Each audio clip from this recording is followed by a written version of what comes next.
Come on. Come on, what? Open the episode. Open the episode?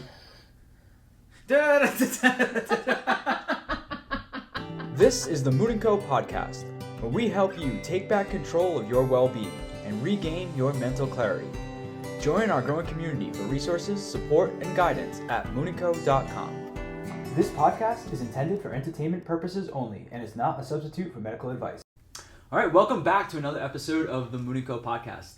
We've got a good one in store for you today, and we're trying out something a little bit different this week. A little bit more of a consolidated episode that we think was going to be a little more targeted and hopefully be just as fun and engaging. So today we're talking about mindset, and this is a really important concept, both from a physical health perspective as well as a mental health perspective. A lot of people think about mindset in this way of trying to see everything as rose-colored glasses and everything being perfect. But as we'll dive into this episode, your mindset and how you approach challenges in your life or physical conditions or just being open to possibilities and theories can really set you on a great trajectory for your wellness. And so, Andrew, I'd love to hear your perspective on mindset and why it's so important. Yeah, so I think that mindset is crucial. It's one of the pillars of health, right? Physical and mental. If you have a negative mindset, then you could really keep yourself stuck in a negative cycle or a negative frequency, right? So there's been actually a lot of studies done on, mindset and placebo effect, right? Which most people have heard of, and mind over matter. And again, it's one of those areas like we've talked about previously where it isn't always the easiest thing to measure, right? It's not like a cut and dry thing, but there have been studies done that have shown how your beliefs and your mindset can affect the outcome of different things. So one was a study where they gave patients that either had asthma or lung issues an inhaler, and they told them this inhaler has some allergens in it that are probably going to constrict your airway, which part of me was like, why would someone sign up for this study? But, I guess people just want to be a part of studies and things. So they gave them, and it was just a saline inhaler. And within minutes, almost, I think half of them started to feel constriction in their lungs, and some of them even had a full-blown asthma attack, which, their mindset, right? They believed that was going to happen to them, and then it actually did, right? So then they gave them another inhaler and said, this one has a, calming solution in it that'll help open up your airwaves. Again, it was just saline. It was the same as the first inhaler. And when they took it, they felt better and they could breathe better.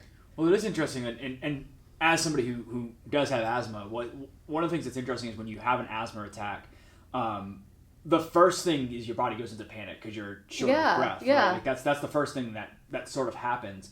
And one of the things that I was taught at a young age was to sort of calm yourself down and try to take this beat of just kind of like, you're going to be okay. Because the more you're in your head about that asthma attack, the more your airways get constricted. And one of the things that an allergist told me, because I was always very active as a child, and I had really bad asthma. I grew up in New England, so the weather was cold, which makes the whole process worse. He told me to take my inhaler before I would work out. And I don't know, granted it was a medicinal inhaler, but even just for me, the mindset of I've taken the inhaler and therefore I'm not going to have an attack, I do think there was a part of that was mental. Yeah, I totally believe that. And this is not to say that asthma attacks are not real, right? Because of course, they obviously 100%. are. But the idea is, insert whatever, condition here. If you believe something is either going to make you feel better or make you feel worse, it has been proven. There were a number of studies that I read where it was proven that based on whatever you were told, either this will make you feel better or this will make you feel worse, that not in every case, but there were more proportionate to that thing coming true after they were told that. So, well, there's a famous quote, and I don't remember who it is. I want to say it was Henry Ford, but that may not be right. But there's a famous quote that says, whether you believe you can or you believe you can't, you're right. Right. And I think that is very true. Yeah, that's really true. I like that. But, there's also the like the nocebo effect, right? Where so I guess let me step back to placebo, right? So placebo has been done, is done in most studies, right? Where someone gets the actual drug or a therapy, whatever it is, and then some people don't, but they don't know that they're not getting it. And what's been shown is that in some of these studies, people that were given the placebo also get better, maybe at the same rate in some cases as the people that were given the actual medication or therapy. And again, because it's, can be dismissed because it's hard to measure, doctors have, and not just doctors, researchers, scientists, whatever, have historically kind of written it off as, when they're asked, how do you explain that people got better when they weren't actually given the drug? And the study, the scientists, whatever, will say, that's just a coincidence. They were going to get better anyway. It has nothing to do with that. But like, how can you dismiss that people were told you're getting this drug, it's going to make you feel better? They didn't actually get the drug, but they did feel better. And it's, it's been shown that your brain actually releases hormones and has a physiological effect on your body, like in that asthma study, right? They didn't get anything they didn't actually inhale anything that constricted their airways, right? But because their brain told their body, you're not going to be able to breathe after you do this, their body actually had a reaction, right? Right. Well, and I think, and I'm not 100% certain on this, but I believe that part of why the placebo is part of medical studies is that it really shows the efficacy of the drug, right? Is that if the percentage of the control group that is receiving the actual medication gets better at an exponentially larger rate, then that shows that the medicine did actually have a physiological impact, because right. The placebo effect is a very real thing, and that and scientists and like you said, we are aware of this, is that when people have that mindset, they do have that effect. And so when you have the placebo at a certain, show the symptom or the reduction of the symptom at a certain rate, and then the control group with the medication has a different rate, whether it's higher or lower, that can really point to whether the medication actually had an impact on the body or not. Well, and if you're paying, a lot of money to have a trial done, and then the placebo is shown to be effective or had some efficacy, your main goal is probably to dismiss it, right? Because you want to prove that, some people got a little better, but it was just all in their head. Those people were going to get better anyway. It had nothing to do with the study, right? So otherwise, to your point, it kind of decreases the effectiveness of the study if it's shown that people got better without the drug, right, the same amount or even a little less, right? So anyway, it's super interesting. But I think that I feel like it's a real thing, right? Like your mindset and your brain releases these hormones, right, that affect your body. So I do think that and some of these hormones can actually regulate your pain, right, and your mood, right? So like one of the examples that I read was like a runner's high, right? Your brain's releasing these endorphins. Your body might be in pain, but your brain, because you're running a race, maybe, you've probably seen people finish a race, right? They're sprinting. They cross the finish line and they like collapse. It's like, well, how were you sprinting 10 seconds ago and now your body's just given out? Well, that whole time leading up to the finish line, and I'm a runner, so I know when you see that finish line, you're just like amped up. You take off and your brain is releasing these hormones because you're telling yourself you know you're going to finish, you can finish this race. That belief is forcing your body across the finish line. You cross that finish line, your brain says, oh, I'm done. And then sometimes those hormones change, right? And you can just collapse because your body is like, oh, I did what I was supposed to do. So I do think that your mindset can take you very far. Well, it's the same as when I was, when I was training in martial arts, and you'd have these belt tests that would go for hours on end, right? And you would be so gassed at the end of it, but you mentally, you just have to go into those knowing, like, I can do this, like I am physically capable. And you're right, you would get out of that. I would get out of them, and I'd be completely exhausted, and then look back and be like, I don't even know how I did that. Like, go 2 hours of endurance training and cardio training, and then spar against 2 or 3 people that have fresh legs, and then go back to doing endurance training. Like, it looking back at it, I didn't think that I was really even physically capable of that, but because I had the mindset of, no, I'm going to make it to this next rank, I was able to get through that test. Yeah. Yeah, and a lot of athletes use visualizations, right? Like, Absolutely. Yeah. I mean, you hear this a lot when you talk, when you hear, celebrity athletes or Olympians or, any of these, like you said, professional athletes, you'll hear them say, I visualized getting the gold. And it's not just a matter of, and this principle is true even outside of Olympic athletes. Like, that's where you hear about it the most. But if you study manifestation or transforming or any of these ideas of trying to bring a certain lifestyle or a certain level of abundance or career or money or relationships or whatever the case may be, what nearly everything that I've read has pointed to is that you have to physically believe that thing is going to happen. Yes. You have to create a scenario in which that's already the reality, and then it comes into being because you have put the energy out there and you have the mindset that I'm going to succeed in this way, or I'm going to achieve this thing or obtain this thing. But absolutely, I mean, the Olympics just passed, and you watch these interviews, and that's what these athletes will say is, for the days leading up to the event, they thought about the event, they visualized it going well. If they were, a diver or a gymnast and they had their routines, they would run through their routine being perfect and immaculate. And obviously there's going to be some level of, physical things that may happen that may be off, or, you may have you just may not be in the right physical space on that given day to perform at your best.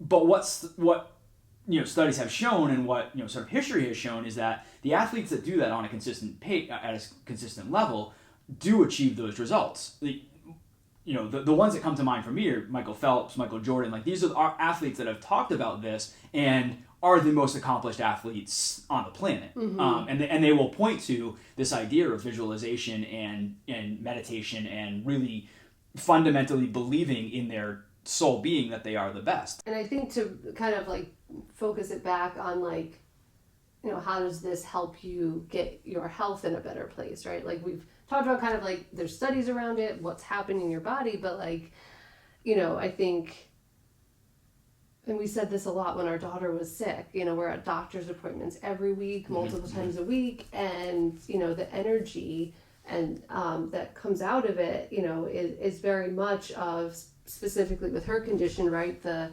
narrative was always like, let's check her stats, how's she doing, is she stable enough? But overarching was like, she will always need medication or surgery, she will always need frequent blood work, she will always need this. And it was like, sometimes could be a little depressing in a way, right? And I'm not saying that you should just always tell, doctors should tell us all that we're all going to feel great forever, but it also, when you're surrounded by that energy and that's the only viewpoint, is these are the only options.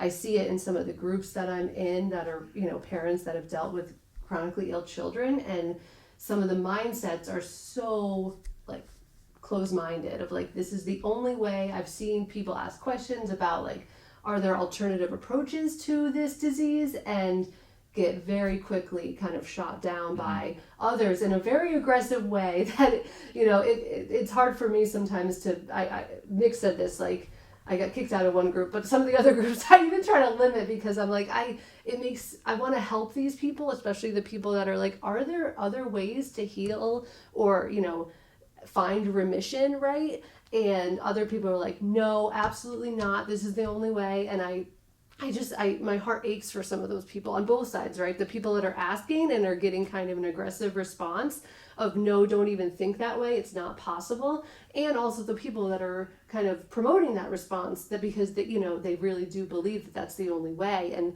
that's our whole goal, mm-hmm. is to kind of show people like, please, like, there are other options, please be open-minded to them, right? And not saying that, medication is not a good route for some people, but it is the only route that's discussed in a lot of these groups. And I feel like, there are other ways. And part of it is your mindset, right? If you believe that you need medication for the rest of your life, then you probably do, right? I mean, you probably do. If you believe that you can dig in, find root causes, and possibly wean off some of these things over time, then I believe that you can too, right? And not in every case. Some people do need medication for their whole life, right? I get it. But I do think that if you're curious about that, right, and you want to learn how to take back control, like please, like just reach out. We want to be part of your journey, give you some insight into that. I think that's exactly right. Well, I think too, there's an element of when you have a positive mindset, you're more likely to take steps that are going to put you on a healthy path, right? So, for example, if you're in a negative headspace about a medical condition and you're depressed and you're not getting out of bed and you're not exercising and you're eating a lot of comfort food, which is high in saturated fats or is heavily processed or inflammatory foods or any of these things, your coping mechanisms because of that depression are going to lead you down an unhealthy path. If your mindset is, I'm going to get myself better, I know I can get myself better, and I'm going to do so because I'm going to exercise well, and I'm going to get out and I'm going to walk a couple miles a day or a mile a day or whatever the case may be, and I'm going to make sure that my fridge is stocked with whole foods and real ingredients, and I'm going to really limit how much I eat saturated fats or eat processed foods.